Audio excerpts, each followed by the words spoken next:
Hi, this is Steve Gillmor. This is the Gillmor Gang for Friday in May. 7 days in May since the last show. Now, it was 8 days. Robert, what was that, Thursday? Yeah, last Thursday. Yeah. We were in New York. Yeah. Did a nice live session. Sort of like the old Gnome Dex sessions or the Le Web sessions. Yeah. At John Borthwick's Beta Day. It was really fun. So I'm talking obviously with Robert Scoble. Welcome, Robert. Hey, how you doing? Good. I got a new Logitech camera, so I don't know what the quality is like. It's pretty blurry on my screen. I find that interesting. But well, that's really informative with the box. yeah. Unbox it, Robert. Well, Yeah. that's another one. All I'm going right. to give this one to Kevin Marks so we can see each other in good, glorious blurriness. Okay, so the first voice we heard was John Toshek. Welcome, John. Hi, I'm on a Lenovo camera. It's built into my computer. The former ThinkPad, right? Or do they still call it a ThinkPad? It's still called the ThinkPad, and it's now called Lenovo, not IBM. Is it called the 8Pad now because of your Windows 8? I think it's called the MaxiPad. It is what it is. You'll never use one. That's a challenge, right? Okay, so the second voice we heard was Kevin Marks. Welcome, Kevin. Hi there, nice to see you all. Likewise. And the unseen and unheard voice we didn't hear yet is Keith Tier. Welcome, Keith. Thank you. I'm being uncharacteristically quiet today. Reflective. Why? I don't know. I've been in meetings all morning and it's just I'm taking a breather. I understand that feeling. Sit back and don't think, right? Right. Okay, excellent. All right, so Robert, let's get this out of the way. What is this Logitech thing you've got? Oh, it's just a new webcam. Let me open it up so you can see what the sucker looks like. I also got a new Samsung LG or S4.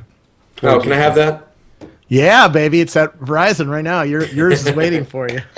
Our work is giving them out, so I'll get one from there. Oh, see, Mark Benioff wants you to go Android, huh? He wants me to, not anybody else.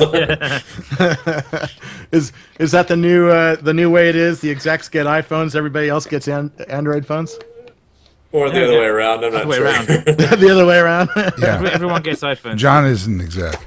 Android's a special permission only. I was just joking around, Steve. I put the X in exec. Yeah, so this is if you want a little bit better quality than the camera that's built into your Mac or your Lenovo, getting a Logitech, this is about $100 and it does 1080p video, which Mine does 1080p, and I have that I have a Logitech just like that. I don't Yeah. know. I don't know if it really improved 720p anything. and Skype doesn't use it, so I'm not sure Yeah. what the winning is there. Yeah. I think Logitech have got their mojo back. I've got this great Logitech keyboard which is powered by solar and works with my Mac, and I never have to put a battery into it. So they're doing some cool things recently. They've got great keyboards, great mice too. You can't use them in the Pacific Northwest, of course. But Steve, we should talk about real news because there was a lot of real news this week. You got something in your eye, Robert. What is that? Yeah, that's what I was thinking. I have to admit, and then I'll let you tell us what the real news is. But I have to admit, having in New York, Robert and his son Patrick and I had a very nice dinner, and I finally succumbed. I tried so hard not to pretend that I was interested in the Google Glass, but I actually tried it on. It's pretty damn cool, I have to admit. All right, now back to our movie. Go ahead, Robert. So yeah, Yahoo bought what? Tumblr. They bought Tumblr. out Flickr, and they bought Maybe this. who Oh yeah, did. Tumblr. We were in New York, keeping the New York theme going. Well, to put it in another way, the page-based company bought the post-based company in the message-based era. That's a good way of putting it. There you go. And now we're going to find out whether it actually means anything or not. So, what do you think, Robert? It means a lot for Marissa because she needs to show that Yahoo has a cool factor going and appealing to the teenagers who are using Tumblr. Seems like a good move. Has me thinking about Yahoo for the first time in, I don't know, a decade. Ever since they bought Flickr was the last interesting thing that Yahoo seems to have done. The question is, does it add up to a strategy, or is it just a cool purchase? I think we need another 6 months to a year to really discern whether Marissa has a really interesting strategy for Yahoo. All right. Well, so does and anybody? Hulu too now. What? The Hulu possibility also now. Yeah, I think that's a rumor. Well, it's definitely a rumor. I just don't. I mean, what is Hulu? If you actually look at it, it's 2 out of the 3, or 3 out of the 4 major networks. So they I've control got a things. theory. I've got a theory about both Hulu and Tumblr that you only makes sense if you also notice that Yahoo and Apple are starting to get ever more friendly, with the news that Flickr may be embedded in iOS 7. Yeah. I think that Yahoo has decided that Apple doesn't have the DNA to do with iOS what Google will do with Android, which is really make it pretty social. And that Yahoo thinks it's got a play in being Apple's partner in the software layer to bring to iOS a lot of things that Google will do themselves on Android. That's quite interesting. That's a good... unpack that. There's nothing to unpack, but go ahead. I don't think of Yahoo as a social company. I Yeah. mean, Tumblr certainly was, but I don't think Yahoo has that in their DNA either. And who do you know that's even less social than that Yahoo, who might think they are? Apple? I mean, I agree with your conclusion, but all the so-called facts leading up to it, I don't agree with. I don't think that Apple is not social. I think they're completely social. They control, the money half of the social universe. Yeah, no, I think they're social in that sense. And my core belief is that phones are themselves social. So the very fact that you sell a phone makes you social. But it's a new kind of social. It's not the Facebook kind of social. And that's a bad thing? It's a good thing. I think it's... I wrote an article for TechCrunch last weekend that got triple the number of tweets and LinkedIn shares that the Yahoo acquisition of Tumblr got, and double the number of tweets and LinkedIn shares that the Facebook home launch got.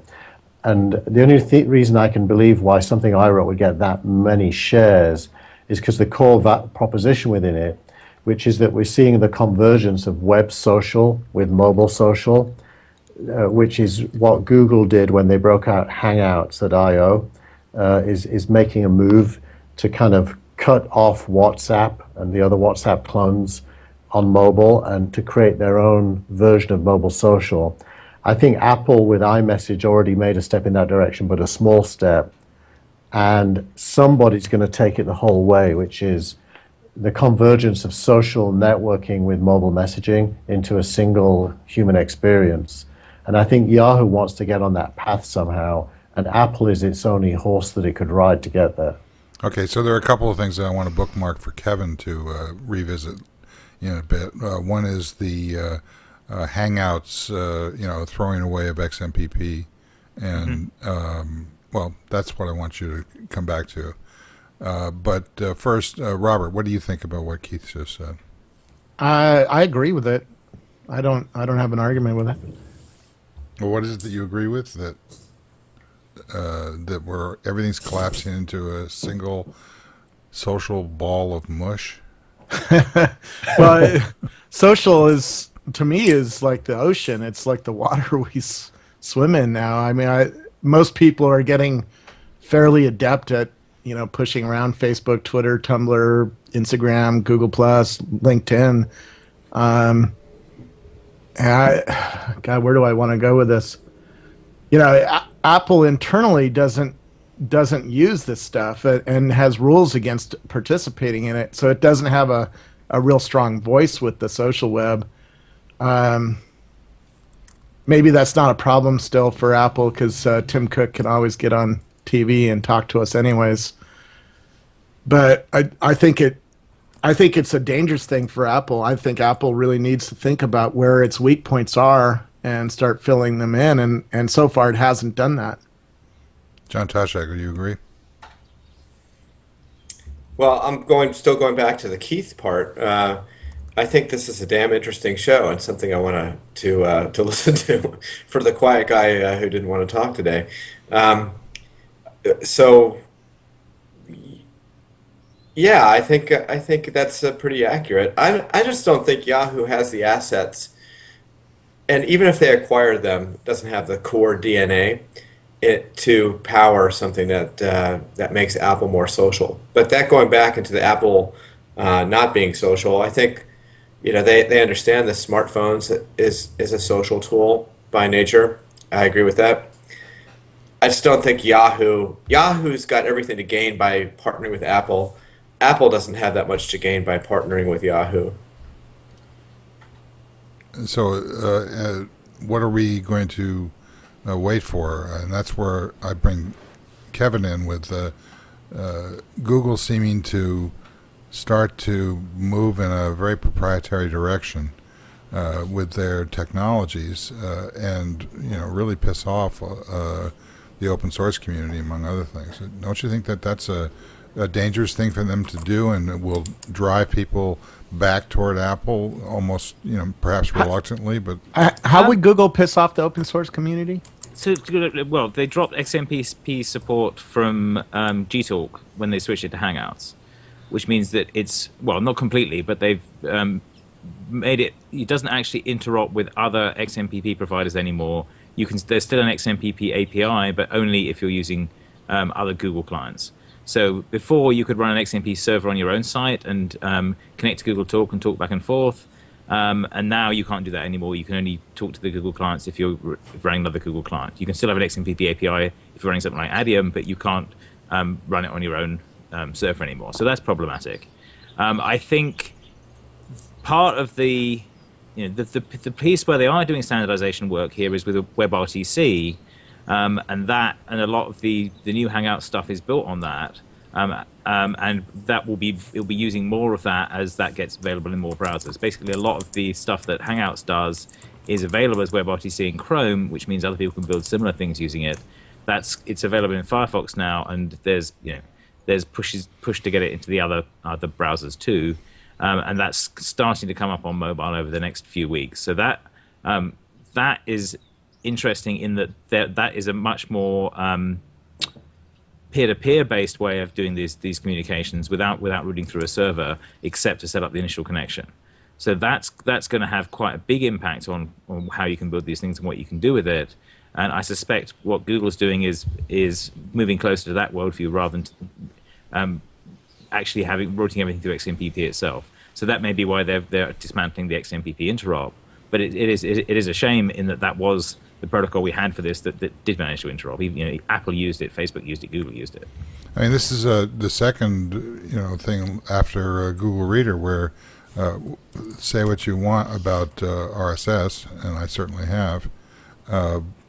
Nonetheless, it's a transport for a lot of different third parties, and they're basically out to lunch. They have to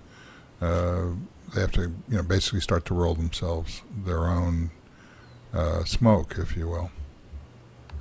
The one thing I'd say, Steve, is I am not convinced that that's the most important thing to focus on about the Hangouts news this week. I think the more important thing is that what Google has done is separated out the synchronous and asynchronous messaging from the social stream in Google+. And in a similar way to what Facebook did when they launched Facebook Messenger as a separate app to the main Facebook app. It's like you've got the public stream in one app and you've got the private or personal conversations in another app. Google's feature set is way stronger than Facebook Messenger there because they've got video and group video and stuff like that as well. And they're very, very cross-platform. And in a way, I think of Facebook Home as an attempt to reintegrate those two things into a common user interface, which Google is doing through Google Now and perhaps through Google Voice Search. There has to be a reintegration at some point so that you create a single UI that covers the spectrum from private to shared to public. And if you can do that, then WhatsApp starts to look like just an IM app with a very small feature set. And users are going to be much more better served by the Google or the Facebook offerings. And Apple really hasn't got a play there yet. So it feels to me like something quite profound is happening. Even though they're abandoning XMPP, they're creating a fully integrated, cross-platform, social media meets mobile messaging kind of experience. Well, Keith, I think... Yeah. Go ahead, Kevin. So, well, I mean, Apple has iMessage for that, but it's basically only built on SMS and otherwise is iOS only. So that is weaker than what Google's doing because it plays across multiple devices. The challenge, and Facebook obviously has a strong multi-platform play there because their messaging is installed on all mobile phones, give or take, and available on most desktop machines. So they've already got the ability to route back and forth between that. So Facebook chat between registered people already works very well for that, and the audio stuff they shipped is pretty impressive. But the challenge is again interoperating between different systems, and that's the piece that Google had with XMPP has dropped. Apple had this with iChat, and Apple dropped that a few years back. That they had a very well integrated XMPP and AOL backbone there, and they never took that to iOS. And iMessage was their second attempt at that. What's really interesting, and let me sign in my iPad here, is if somebody sends me a text from an iOS device, it only comes to my iPad, in the text messaging systems. It doesn't come to my Android phone because it's defaulting to the iMessage bus. Yeah. Well, that's Apple's blind spot. I mean, Apple does have actually, with FaceTime, with the address book, with iMessage, and with PhotoStream, it does have the components of a fairly interesting future if it evolves it, but it's self-contained within iOS in all cases, and that is a blind spot. Funnily enough, they do not have that blind spot with iTunes. So they are capable of seeing outside of the box sometimes, and you wonder whether they might do that in this case. How do I play iTunes on an Android? Good question. How do you even play it on, the web. anything? It's so awful. The new version is so terrible. Right. I mean, I play it by using Google Music because that rips up converts it and puts it into that format. But they don't ship on other devices. They ship on Windows. I would give them a pass for Android because iTunes came first, and that was a platform they haven't yet targeted. But logically, there'd be no reason why they didn't. They would want you to be tied to the App Store for your music on Android. It's probably just they never got to it. But the fact they did it on Windows proves that they can see past. Sometimes their business model leads them to see past, and that's because they were selling hardware. That Windows helped them sell. In Android, it's hard to see the hardware benefit of putting the software there. No, that's quite. But that's the challenge they face because Android is now the dominant operating system. It's bigger than Windows, and so that they need to adjust to that worldview, and they haven't done that yet. They're still in denial about that. But I would argue that social is a bit different. I mean, the benefits of a fax machine that can only speak to a subset of other fax machines are very limited. So the fact that iOS at the messaging, media, and voice and video calls level, is not cross-platform inhibits iOS from being a full partner in the mobile ecosystem. And I see that with Just.me. We don't have an Android app yet, and this is startling, but we do shared messages, we do public messages. 30% of all of our public messages get replies, but only less than 1% of our shared messages are getting replies right now because we don't have either a web or an Android way to make a reply. And we're fixing that. 4 weeks from now, it'll be fixed. But our app is actually crippled until we have Android and web as fully featured partners to the iOS client. Our public side is great because you can do that on the web and it's fine. So I think that would be true of any app that wants to be a messaging or a communications app. You have to be on all three platforms. So technically, how do you make your messages go cross-platform then?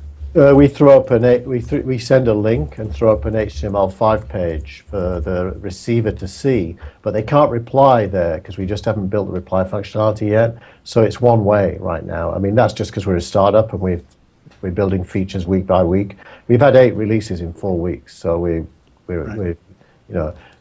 get there very quickly. But I can tell you the statistical impact of not being there is dramatic. You've shifted your thinking on that since the beginning, it seems like. Is that true? Well, reality slaps me about the face, is why. Yeah. But, this messaging thing is really, it's a pain in the butt in all sorts of ways. I mean, I'm getting inbound messages on LinkedIn, on Facebook, on Twitter, on Google+, and there's no centralized place to, view those and react to them. So I have to go to all of these social networks. It's yeah, I think I disagree with all of you. I think iMessage is a blunt force instrument that is going to allow Apple to choose the time of entering into a cross-platform environment when they have the leadership role in doing so, just because of the Android fragmentation problem and in general the lack of standards, which Google, the former champion of standards, is now starting to run away from.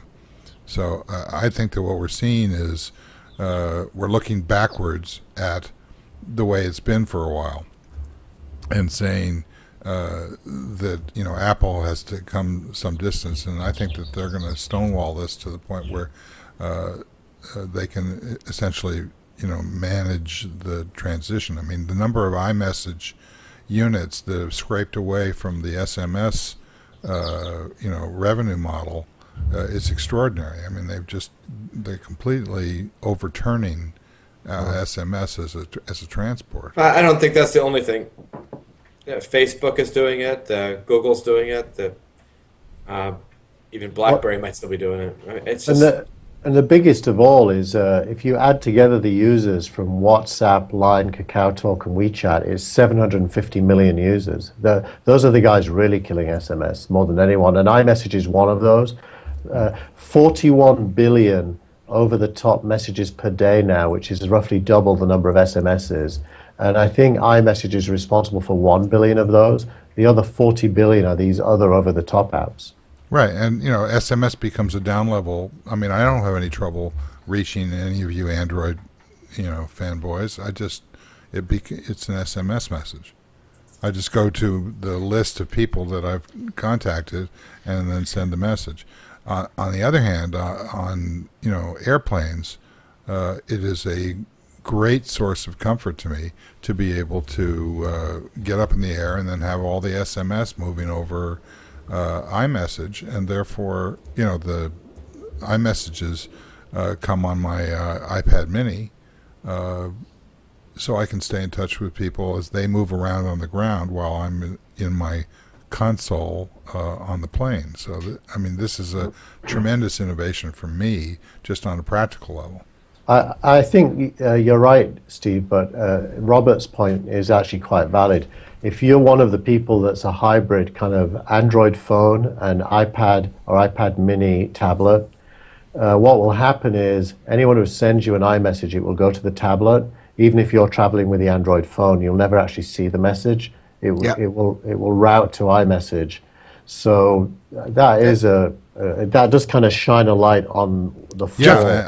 Jeff Kasten just told me that I can turn off iMessage in all my iOS devices, and then I'll get those messages on my Android phone. But then but it's right. I mean, then part of the problem is that SMS is kind of broken anyway, because the address is to the phone number, not to the individual, and so it depends where you're traveling whether it works or not. If I go to the UK and I'm not roaming, then I don't get the SMS until I come back. Whereas all the over-the-top services keep working, whatever transport I want. Yeah. So basically, I'll switch out for a local SIM, and everything else works. It's just the SMS gets broken. Right. He's hit on exactly the right thing, which is you want to know everyone's email addresses in the plural and cell phone numbers in the plural if they have them, and you just want to get a message to them wherever they happen to be right now. Yeah. But as I say, that's the structural problem that we have with SMS and with Jabber to some extent because it uses email address like syntax for it. Whereas the reason the over-the-top apps work is that they say, oh, well, you've already got a Twitter account or a Facebook account or a Google account, we'll contact you through that. And the challenge that Apple has is it doesn't have a good equivalent of that for people. It doesn't have except, Kevin, I mean, that isn't what WhatsApp do. Strangely enough, WhatsApp and the clones of WhatsApp all make the recipient have to have the app installed. They have proprietary transports. They have to have the app installed, and they use SMS for it. Because when I switch SIMs, I get a different set of people in the WhatsApp. So that I find broken. So that's totally broken. I don't want to blow my own trumpet. Someone's going to accuse me of doing that. But Just Me is exactly the opposite. We let you verify identities, and we get the message to you on Just Me, no matter which identity somebody uses to send it to you. And that, I think, ultimately, that is what everyone will do. Well, eventually we end up doing identity binding, where you say auth to this with the identities you have, and we'll recognize you whichever one you use. I mean, we're using FriendV for chat, and that was the first site that actually did this quite well, where you would sign in with multiple IDs, and it would merge them for you, and it didn't matter to you which one you were using. But they didn't root out as well. And I think that you're right. That piece is going to get more important over time as we start using more and more different identities, as the presumption of a monolithic identity goes away. Yeah. Apple actually is doing it the most right now at that level, because iMessage and FaceTime do aggregate all your identities, and as long as you're in the iOS ecosystem, you will get the message or the call no matter what identity someone uses for you. So they are actually doing it right. It's just that they're doing it right within iOS. Well, they do and they don't, because they don't aggregate. Even though my iOS devices have my Twitter and Facebook IDs, they wouldn't think to route a message through to those channels. It's hard, actually. I want to do that with Just Me, but the APIs, the SDKs at Twitter and Facebook do not make that easy. In fact, it's often impossible to do I can't DM you through the SDK. I would love to do that, but I can't. So the only legitimate addresses I can use for you are a phone number or an email address right now. But the fact that Apple glommed onto you can DM. You just put a D in front of my name and send an ordinary tweet. That works. I will go and look at that. You just do you're illustrating. Kevin Mark's message that will send a DM. Well, you are illustrating. Twitter needs to know that we follow each other for that to get to you, and the identity I'm sending from the app may not be the same as the Twitter identity. It's definitely you have to be authored to Twitter to do it. Yeah. That's true. The point is, I need to go and very shortly because my son is summoning me. So sorry to break off in the middle. Okay, thanks, See you, Kevin. See you, Kevin. Bye, Kevin. I think the real problem here is there's a lot of incentive to keep you locked into your ecosystem and not to interoperate with everybody else, because and I think that's what's driving Facebook and Twitter and LinkedIn to all keep their own little silos going, and even Apple's silo, right? The fact that it works best with an iPhone is a selling point for buying another iPhone, particularly if you're a teenager, right? But I don't know. I've been kind of singing the praises of Apple for quite a while. I must admit, I did a Google Plus post after I/O saying I think I've fallen back in love with Google, because I think that what they announced with the evolution of Plus and Hangouts, web search, and Google Now, as an integrated suite, starts to look really powerful. And I mean, they just were hitting every single thing they could hit. They were hitting it and doing really well. And Gundotra and Bradley Horowitz just seem to be on their game right now in a way that Phil Schiller and Johnny Ives have yet to demonstrate. And I want them to. I want Apple to be great, so I'm looking for it and hoping for it, but it isn't there yet. It's like you're on a different planet. I don't understand why people are so colorblind to what Apple's doing. But that's gives me a lot to talk about. You know, the question, Steve, is what are they doing for the future? They certainly have the best ecosystem right now. It's by far the nicest overall ecosystem. I'm rejecting it partly by buying Android devices, but it wasn't without pain that I did that. Most people won't put up with that pain. And I still, I'm still using iOS. I only carry Android around to test my app with. I haven't moved, and there's nothing yet that makes me want to move. Nonetheless, I'm looking very enviously, and I'm using more and more Google software on my phone. I've got to say that. Well, what's wrong with that? I mean, the iPhone, part of its virality initially was its heavy use of maps and search and everything else that Google was providing. And without the Google footprint on the original iPhone and pretty much every version up until the last one, the iPhone wouldn't have been half as popular. Yeah, by the way, one thing that I caught at the Google I/O conference was Google only mentioned Apple. They didn't mention any other mobile ecosystem, Windows or BlackBerry. I think both of these companies enjoy that there's this two company fight, and that they're using that fight to keep everybody else off the playing field. Yeah, and it makes it very hard. I mean, look at what happened to Facebook Home. I mean, they dropped it to 99 cents, the HTC first, and then AT&T said they're going to discontinue it. And Facebook's struggle. And you're surprised? I'm not surprised, but okay. I think if you're Facebook, look at it from the point of view of Facebook, they need to have a mobile-first user experience that a user can choose to be their primary way of interfacing with the world and their friends. And the first attempt failed, and you asked the question, is it even possible for them to be successful given that they don't own a phone or an OS or even a Kindle-like clone and build up from there? It's a hard world for Facebook, and they almost don't merit. Talking to a lot of the Android fans, the reason Facebook Home or the Facebook app didn't take off was it took over your Android experience. Well, there's two kinds of people on Android, and I'll generalize a bit. There's either people who can't afford iOS devices and are buying low-end Android devices, and that's where you see the numbers in India and China coming out of the woodwork. And older iOS devices too, by the way. Well, okay, but there's a reason that Android is selling 8 devices for every one iOS device, and it's price. But there's another group over on the right, which is all the geeks who are all into customization of their phones and want more stuff than Apple is letting them do with their devices. Those people have very customized Android launchers and screens and stuff like that. And here comes Facebook and overlays all that and takes away a lot of their customizations.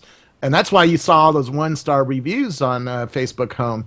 Because people like that are like, this is bullshit, So Facebook needs to, if they're going to take that approach of take over the device, they either have to build it for the geeks to get the cool reviews, or they have to just say that we don't care that we have 1 or 2-star reviews. But they're not going to make the choice to go for the geeks. I mean, where are your normal people, Robert? They don't care about any of that. It's it's a rounding error for them in terms of the market. I'm watching a lot of normal people, and I sit there and watch how they use iOS. Normal people are catching up to the Gillmor gang really, really quickly, and that's what I think people who design product really don't understand, that people change their behavior over time and get more advanced. And that's I think that's a very nuanced view on your part, Robert. No, it's not. I congratulate you. It's a view that's been built over 30 years of watching this stuff. That every time when I'm an early adopter, that I've been listening to you talk about normal people. No, when I'm I'm always an early adopter, and every time there's a phase shift in the industry, People say, "Oh, nobody else will ever do that," and they're always wrong. I can't think of a time when I agree they've with been you. right. I'm congratulating you for finally catching up to the idea that normal people are not really different. Well, So, they're slower.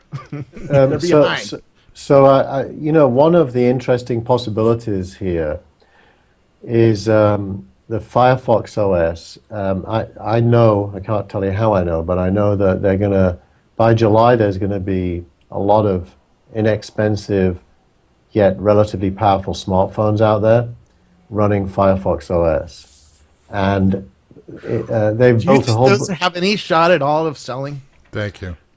Well, I, I wasn't approaching it from that point of view because I think it's too early to answer. So by out there, you mean what? Available or Available sold? through carriers, yeah. Yeah. Okay. Here's where I'm going. I was just at the Verizon store yesterday because Verizon just yesterday got the Samsung S4, and I was talking to the lady behind the counter and asking what's selling and stuff like that. And she said she said she sold one BlackBerry device.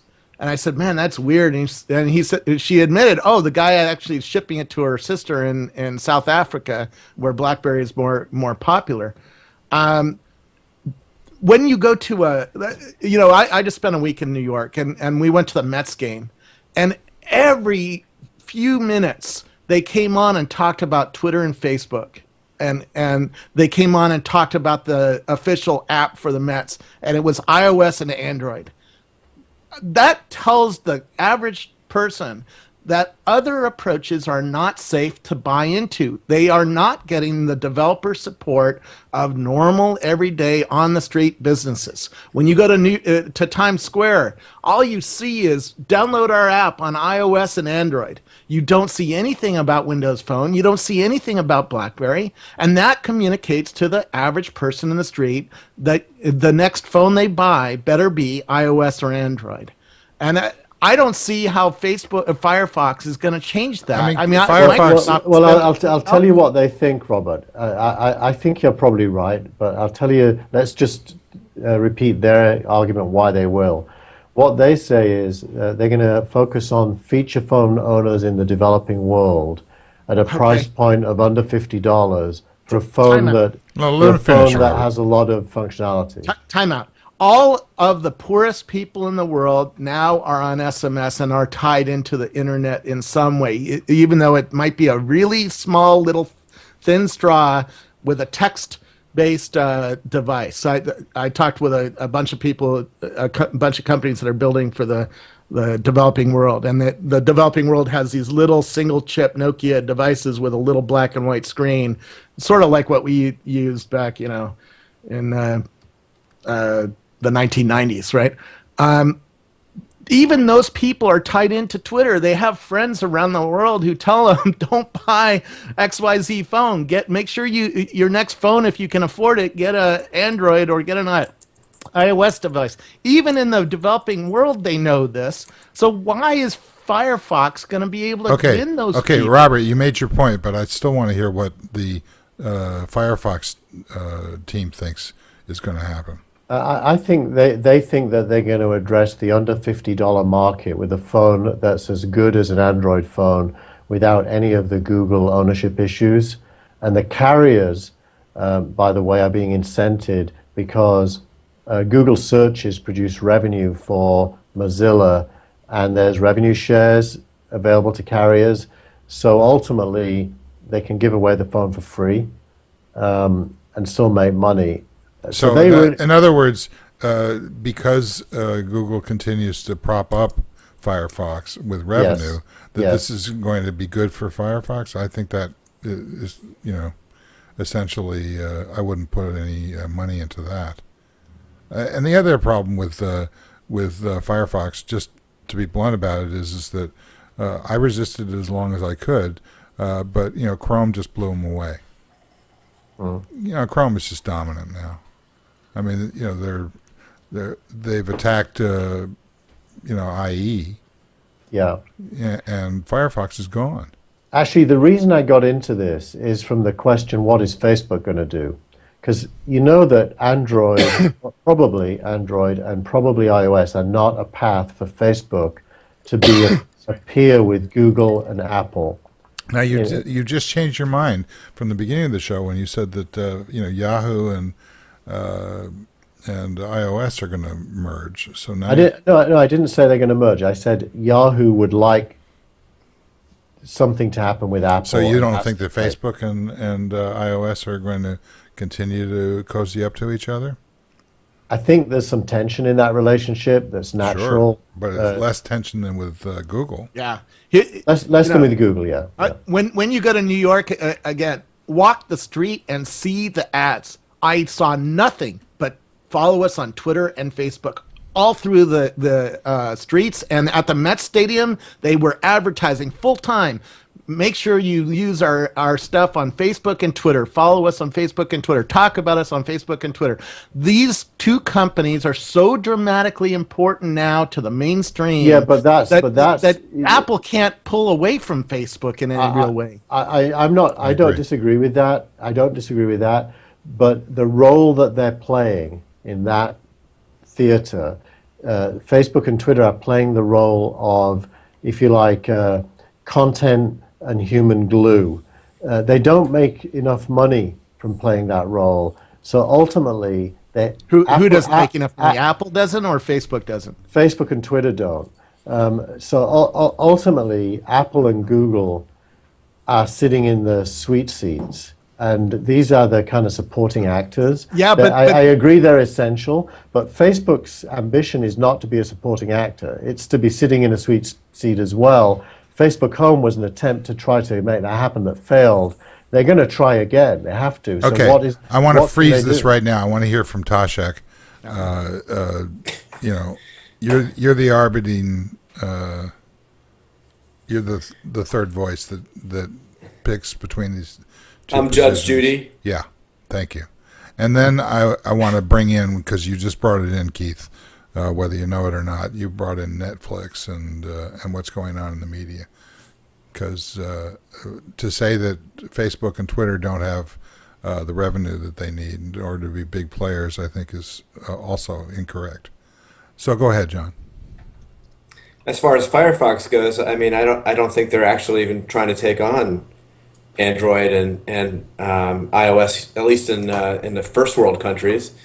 It sounds like it's a HTML boot to spur emerging markets or something. I mean, I don't know. I mean, it's just there's it's no one survival play, right? No one's going to buy it that we know. It's going to be the phones that you give away from 2 years ago. You could probably reinstall it with a Firefox bootstrap or something. I mean, it's so minimal, and it's only I believe Firefox's DNA is only web. Maybe they have through the Mozilla Thunderbird client or something for email. But what else? It's not going to have an ecosystem. It's just not going to take off the way we know it.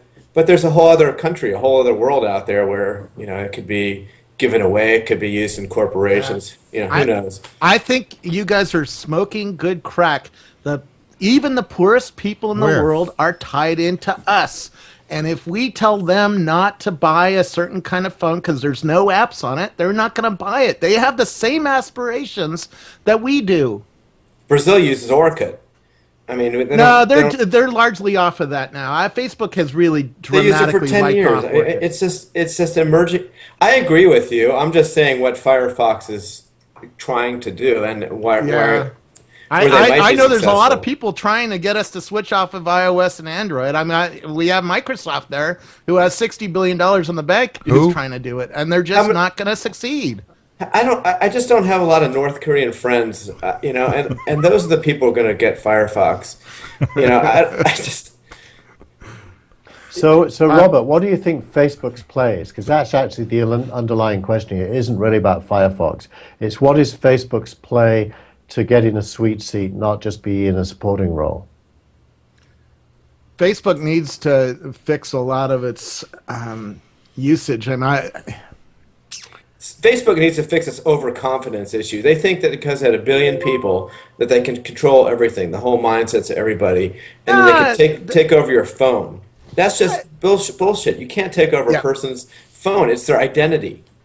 No, I think if Facebook I think you're close to something there.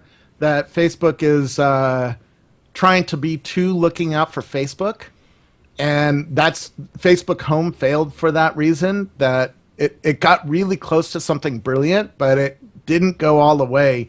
If they had really had a really beautiful app launcher that really the Android geeks would love, then I think that would have succeeded in a much deeper way than it has. I think it failed because they didn't start it on iOS.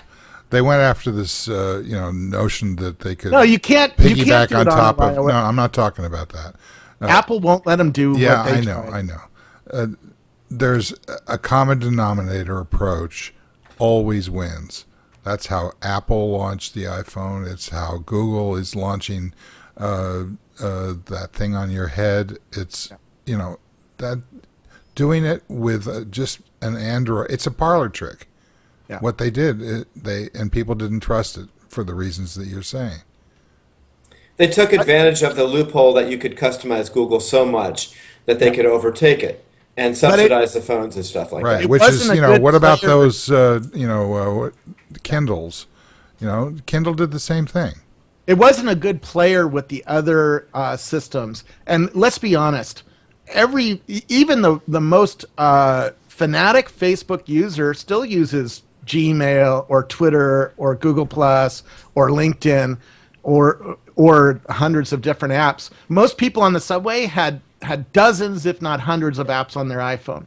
So if you try to act like the only thing you're going to do on a phone is one thing, I think you're going to fail. I just do. Well, but there's your point. That's a great point, Robert, because what you're really saying is on mobile, Facebook is just another app, and it needs to be the app of choice. Well, that isn't true for Apple and Google. Hangouts and the Google contact address book and everything else about Android isn't just an app. It's built into the OS, and Google owns the OS. And same on iOS, iMessage and PhotoStream. It's not just an app. It's kind of root and branch built in. So Facebook must want to get to a point where it has that kind of power with a lot of people. The it's just an app.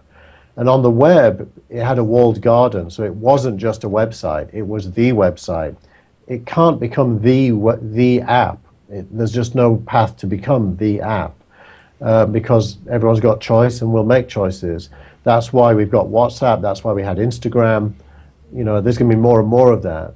So how does Facebook get to the same position as Google and Apple, which is controlling the ecosystem within which the apps exist and owning more and more of the human functionality themselves because they own the OS? Okay, I really think, though, that this is a bit of a straw man. I think Robert's point initially about Facebook and Twitter is that they dominate the media proposition, and they're seriously making inroads into what used to be called the media. Mm-hmm. So, so to say that they don't have, an upside here, that they don't have legs, I think flies in the face. So, Well, let me make the case that shouldn't fly in the face. Think about TV ads having the Facebook URL on. Go and like us on Facebook. How does that work on mobile? There's no URLs on mobile to start with. Well, first of all, as far as I'm concerned, there is no such thing as mobile. Everything is mobile. Yeah. Everything is. I don't know about that. My MacBook Air is my big mobile device. Yeah, but I'm Everything's talking mobile. From an identity and branding point of view. How long do you think brands are gonna? The brands are the gonna shows say, themselves. Go to our Facebook page. The brands are the shows themselves. We're moving to a subscription model and bundling. And Well, that's a bigger. Yeah, you're making a bigger point there. Yeah. So, where all the money is. But in making that bigger point, you're agreeing with me, which is the Probably. page-based Facebook fan page will not exist on mobile as a destination. No, but the first phase is that you become ubiquitous, and you can't get away from it. I mean, I stayed at this great hotel in New York, the Yotel, and there's this little thing, I don't have it with me, about that size. Is that the shot? Yeah. About that big. which is their entire thing. It folds out into a map. It folds out into it tells you all about what they do. It's very innovative in the way that they've sort of mixed sort of, it's like a techno-pop record hotel with a jolt of Japanese culture. And on the elevator is this little what are those things called, John, where you're supposed to, you can't do it with the iPhone, but you can do it with the Android device where you can scan the QR code? Yeah. There's a little QR code, so I'm lost because I have no idea what that means. But I do know that it's telling you, go download the app. You download the app, and you've got an interactive, living, breathing brochure, room service, everything, all the services of the hotel are on the app. Paper goes away. There is no paper. Yep. This is a completely new kind of environment, and everything will be like that. So the services that we right now consume and think of as services are going to be encapsulated in apps, and they're going to become tools that we use. And flip from screen to screen and app to app is that is the canvas. So the whole idea of display advertising is going to go into that container. So this is totally a mobile story. I think it's worse than that. I think display advertising dies, and it's replaced by message-based advertising. It's somebody said in the stream, it's the message bus of mobile that is the stream, and the message bus is where brands have to live, and that is, more ubiquitous than any single app. And the dominant players are Facebook and Twitter. Yes. I'm not so sure that that's going to remain true. Well, who's going to displace them? I think your point, Steve, has always been that the notification center on both OSs ends up being central, and I don't know how that plays out yet. I think it's true, and I think you're going to get messages from brands coming into that notification center via various routes. Yeah, mostly Facebook and Twitter. Email, WhatsApp. Email is dropping. Look at Line. Go and look at Line's business model. Line has got an awesome business model for this. Okay, I don't even know what it is. Line is WhatsApp in Japan and China and Taiwan. Yeah, and our whole company is talking about that now. Let's go back up to 30,000 feet. Let's go back up to 30,000 feet and talk about Google's strategy. All right, but I want to come back to what John just said, because I must have missed the memo. I clearly missed the memo, so I'm interested in what you're talking about as far as what our company is talking about. But go ahead, Robert. So I'm watching Google's strategy, and it's interesting to see, can Yahoo even react to that strategy? I think Larry Page is switching the company from an advertising-based company to a commerce-based company. And what does that mean? Instead of seeing a little ad next to my search results and clicking on that ad and paying Google, I'm going to talk to my glass or my phone and ask for things. And I'm going to say, hey, can you get me a sushi restaurant tonight in Half Moon Bay for 3 people? And it's going to come back and say, yes, there's a sushi restaurant, and here's the table, and here's everything going on. And Google will get paid 50 cents or $1 for making that transaction happen. It's a move to commerce, and this Google Glass is really keying me in on that future. But look at what the other moves that Google announced at I/O. The photo enhancements that Google Plus is doing locks me into that ecosystem. That is now my first place I put photos, even over Flickr or Facebook. Facebook has a big pull because of my friends and family are on Facebook, so that's where I really have to distribute my photos. But I can do that with a link back to Google Plus, no problem. So there's not very much lock in there, and the photos look better on Google Plus. Robert, you should talk about what they did at I/O, because right after that they changed the whole. The Google Plus photo thing and made it like automatic fix a photo. It's pretty amazing. Let me show you. Let me pull that up. It was really kind of pretty good. Although it doesn't go a lot beyond what some of the stuff Apple did a long time ago in iPhoto. But it's a lot different. I mean, let me pull my phone. There's a instant sharing. All the photos. It's like you scan through. It fixes them. I don't know. It just does a bunch of stuff. Look at look at the motion that it automatically does. It took 5 pictures and made these little animated GIFs out of them. It also, let me go to a photo here. I think that was, it also enhances the photos. And so you can see, like, this is with the original, and that's enhanced. It looks a lot, that's original, and that's enhanced. It just cleans up the It's good thing they have a Logitech like camera there, Robert. Yeah. And I see more of a reflection than a difference between the two. Yeah, well, when you have it on better, your own screen, it looks better. Believe me, the photo enhancements that Google is doing is really interesting. And by the way, Google is moving toward this automatic make your life better across the whole ecosystem. So this is an ecosystem lock-in play. If Google makes your life better than Apple does, well, then you'll buy into the Google ecosystem. And if Google makes your life better than Microsoft's ecosystem, you'll go with Google, or vice versa, right? If Steve Ballmer comes out with something and says, here's 15 services, you use ours and you get XYZ better quality, you're going to go with Microsoft's system. Right now, all the way down the line, really? I don't Google's think so. systems are better than the other systems for a lot of things, right? So I'm getting more locked into Google over time than I am to the other ecosystems. I don't think you're getting locked into Google. I am. I think you're getting locked into the services, and right now Google is rolling them out, and the key thing on your head is drawing you in, and it's going to be a very successful strategy. However, they are not immune to kryptonite coming from other competitors like Apple, much less so to Microsoft. I don't think Microsoft's got a play here.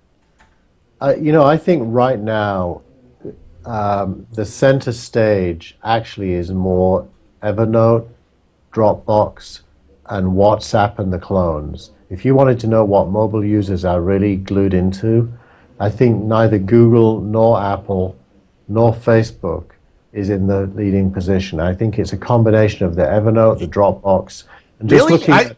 When I'm on a subway and I'm looking, I walk down the subway or walk down the plane or walk down the airport and look at what people are using on their phones. I see Facebook on everybody's phone. I don't know. No, I'm not denying that, Robert. I'm talking about, you talked about looking at the past based on what is in the cloud from the mobile apps you use, and I look at my devices here. My entire file history is in Dropbox. Most of my messaging is either in email, SMS, or text on one thing or another. And I use Facebook and Twitter for broadcasting myself, not actually for communicating very much. And broadcasting is about 10% of my effort. 90% is actually talking to people I know and doing real stuff. Yeah, you're also in a highly competitive atmosphere because of your own product. But as a result of that, I mean, we could say the same thing about I'm dominating my work life is Chatter, because Chatter is expanding. It has a Chatterbox, which allows me to securely do what you're insecurely doing with Dropbox. So as we move into those opportunities, you're going to start to see some shifts in terms of who the players are. But granted, this is an after effect of the app internet, as George Colony calls it, where having some syncing system for documents is going to be really important as we move away from documents. That may sound non-intuitive, but in fact, that's what is happening. Is that we need to be able to absorb the business momentum of documents before we can replace them. So I agree with you. I think that this is not something you see on the subway, but if you're on an airplane, you don't see it there either because everybody's actually using those documents, which they've secured outside of the blockade of GoGo bandwidth, which isn't going to get better for at least a couple of years. All right.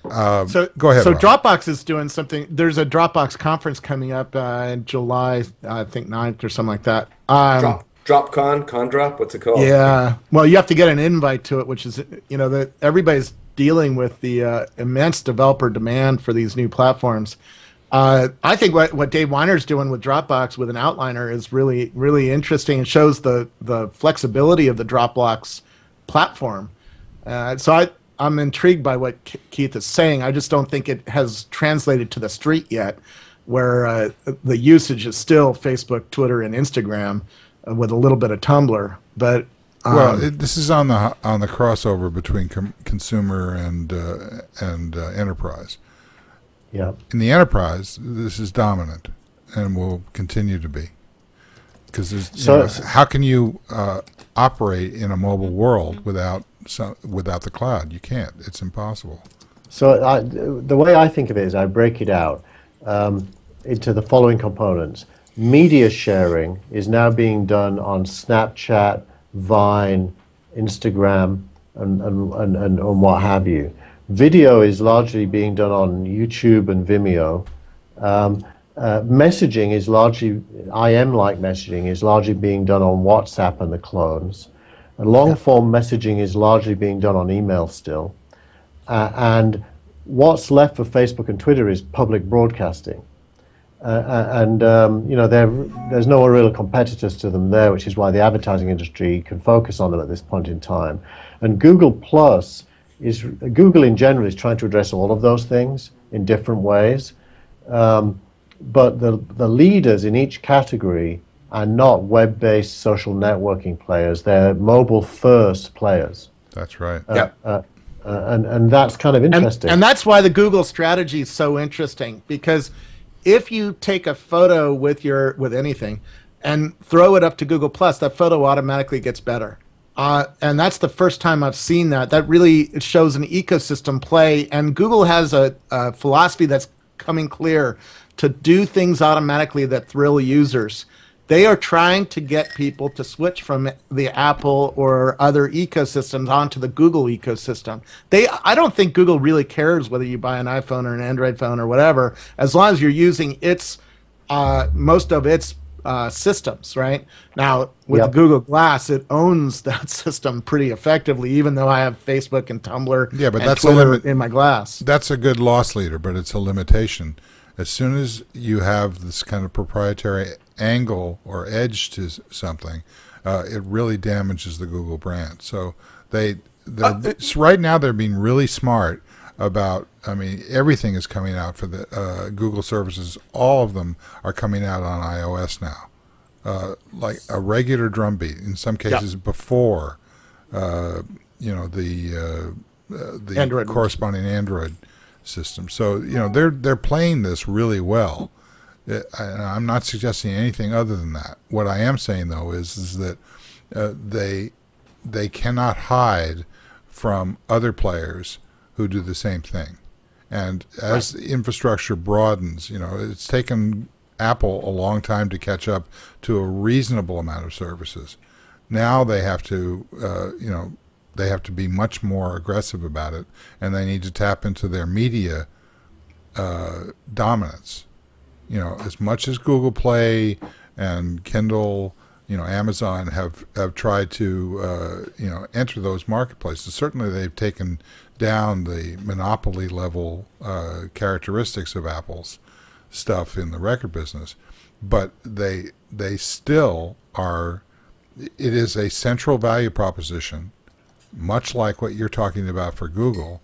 It's for iOS. It's a central value proposition, the way that they introduce and allow the flow of media. If I want to watch a show that I've missed, I go to Netflix first, which Apple jumped into a partnership with that everybody said wasn't going to happen. Yeah. They made them a first-class device It's in their advertising. When you see a mobile ad, they're showing Netflix content in that.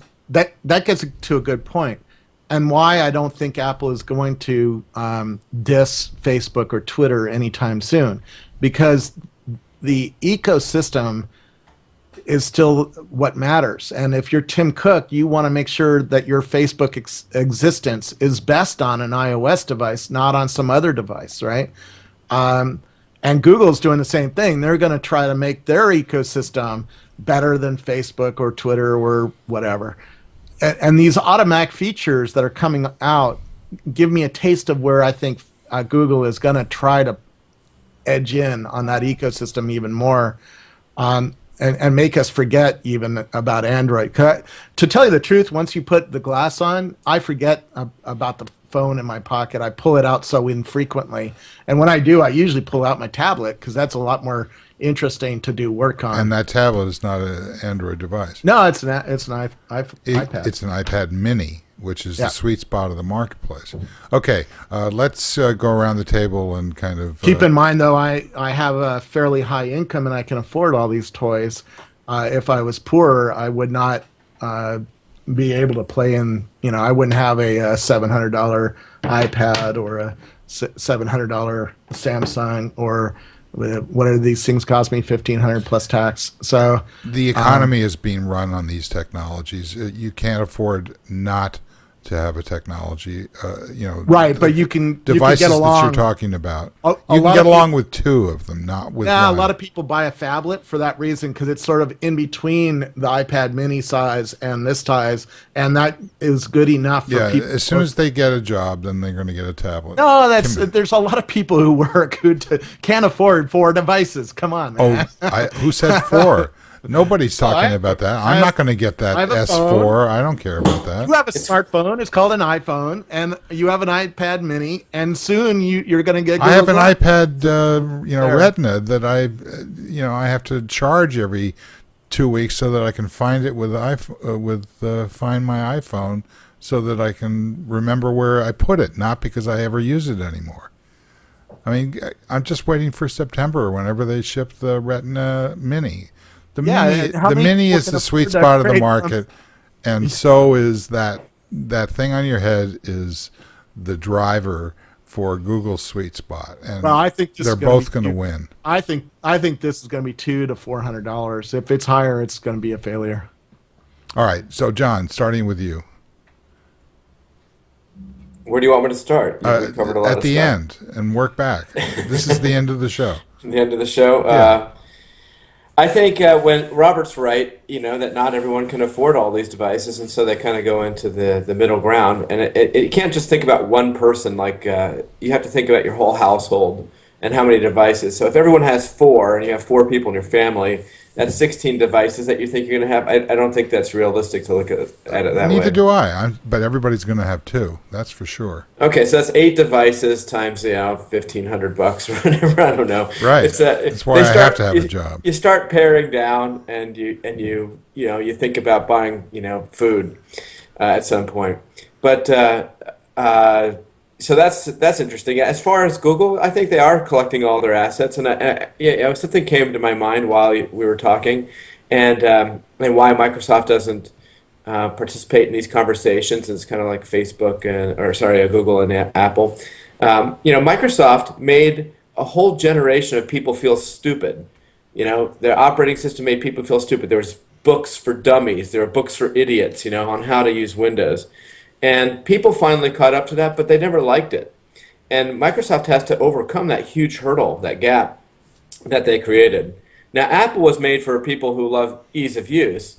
And Google is now made for this capturing your lifestyle. It's like, these images are auto-done. It's collecting your information and centralizing it in a way. Now, it's not nearly done, but this is what they're doing.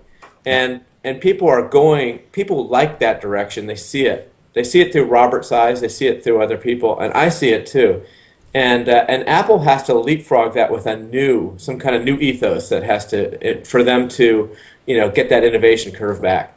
Well, I call that contextual computing, and it does two things for consumers. One, it gives us a very personalized product. This product, if you put it on, it's not yours. So it doesn't have your email. It doesn't have your calendar. Doesn't have your flights. Doesn't have your weather. Doesn't have your stocks. All that stuff is it makes it very, very personalized. It also makes it very assistive because it tries to get ahead of me and try to help me have a better experience in life. That's what contextual computing is going to do. And the players in that contextual space are Google, because they know everything I search, all my email, all my calendar, a little bit of my social, all of my mapping data, right? A little bit of Apple. Apple knows my credit card, knows what apps I have, knows what movies I watch, all sorts of stuff. A little bit of Facebook, because it knows my friend graphs and other things. A little bit of Amazon, because they know what I buy. But after that, who else knows? What other ecosystem knows about me, what I do, where I go, who I hang out with? There's not very many out there. And this is why, by the way, in the chat room, people have been asking us to talk about, is Waze going to go to Google or Facebook?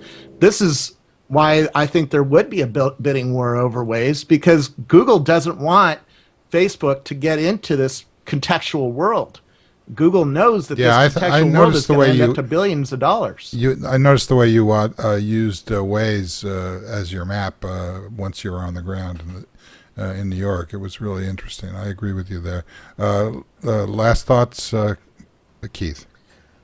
This conversation makes me think that, here's what I want to say. I think that mobile shrinks the public space. That is to say, the space that opened up into the Web 2.0 era that Facebook and Twitter represent becomes a smaller proportion of the whole, because the social mobile phone gives you such great ways to interact with people you choose to interact with, that you end up creating lots of personal spaces, and you choose to go into public spaces only when you're explicitly networking. So for that reason, I think contextual on mobile means something different. I think Passbook, for example, is a form of contextual on mobile. I think iMessage is. I think that PhotoStream probably is on iOS. And I think Google Hangouts and Google Plus give Google a similar set of very personal spaces, that lots and lots of overlapping circles, if you want, that are all personal in and of themselves. And the public space actually gets smaller and more contrived in a sense. And that kind of leads to some interesting conclusions about what the role for Facebook and Twitter might be in that world, and what the role for Google and Apple is in that world. All right. I would just point out that, Robert, you didn't mention Twitter in your analysis, which I thought was an oversight. The same with you, Keith. I don't think I did that on purpose. I'm sure you didn't, but I did it on purpose, and that's because Twitter's becoming a content portal. I think you have a little bit of night blindness to Twitter, but that's okay. Right. It keeps it interesting. I've gone through my love-hate relationship with Twitter, but Twitter is like the Atlantic Ocean. Arguing that it's not there is not going to get you very far. Yeah, and the biggest and most important thing about Twitter is the reason that it exists in the first place is that Jack came out of a dispatch background, and 140 characters is not going to go away. I want to thank Rackspace, and particularly Rob Legess, without which this show would not have returned to what we are rapidly not calling the air anymore. I want to thank Newtek and their TriCaster. I want to thank our producer and director, Tina Chase Gillmor. Where's the hand? Thank you. I want to thank the missing Kevin Marks. I hope everything's okay. I'm sure it is. I want to thank John Toshek. I want to thank Robert Scoble. I want to thank Keith Tier. You've been great today on the show. All of you guys have. I want to thank everybody in the chat room, everybody who showed up, and especially those who didn't. See you again next time. Bye-bye.